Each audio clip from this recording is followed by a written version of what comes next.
Tiempo para la lectura de las Sagradas Escrituras.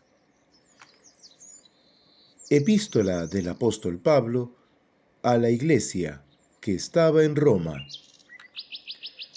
Escrito está en el capítulo 7 lo siguiente. ¿Acaso ignoráis, hermanos, pues hablo con los que conocen la ley, que la ley se enseñorea del hombre entre tanto que éste vive?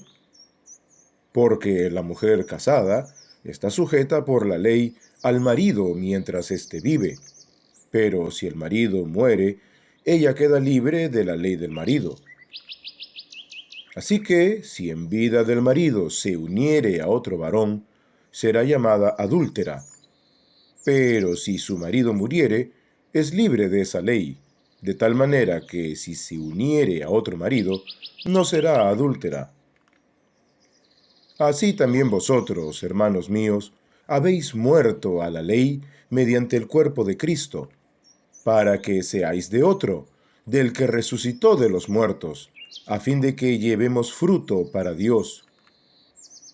Porque mientras estábamos en la carne, las pasiones pecaminosas, que eran por la ley, obraban en nuestros miembros, llevando fruto para muerte.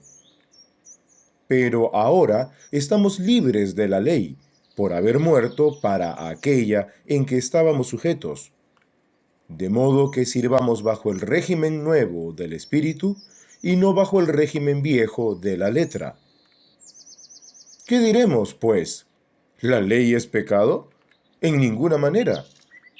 Pero yo no conocí el pecado sino por la ley, porque tampoco conociera la codicia si la ley no dijera no codiciarás.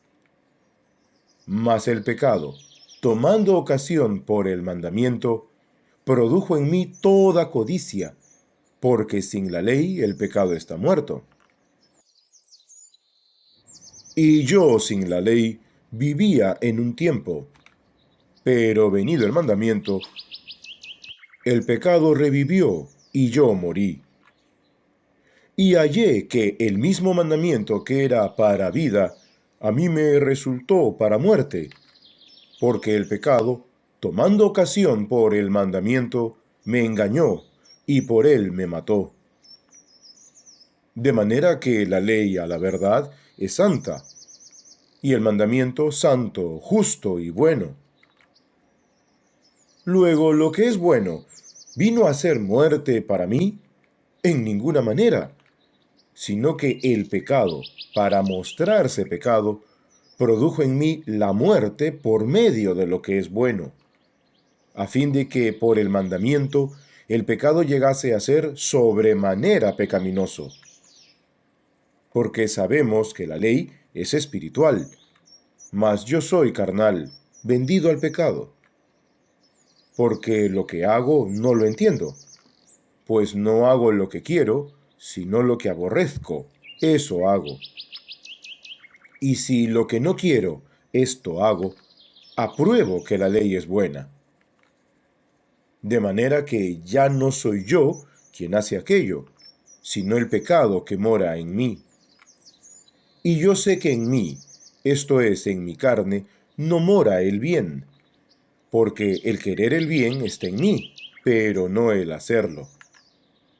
Porque no hago el bien que quiero, sino el mal que no quiero, eso hago.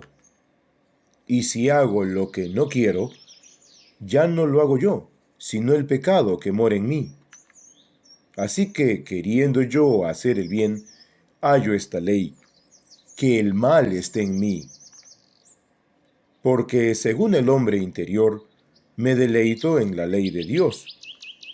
Pero veo otra ley en mis miembros, que se rebela contra la ley de mi mente, y que me lleva cautivo a la ley del pecado que está en mis miembros. Miserable de mí, ¿quién me librará de este cuerpo de muerte? Gracias doy a Dios por Jesucristo, Señor nuestro. Así que yo mismo con la mente sirvo a la ley de Dios, mas con la carne a la ley del pecado.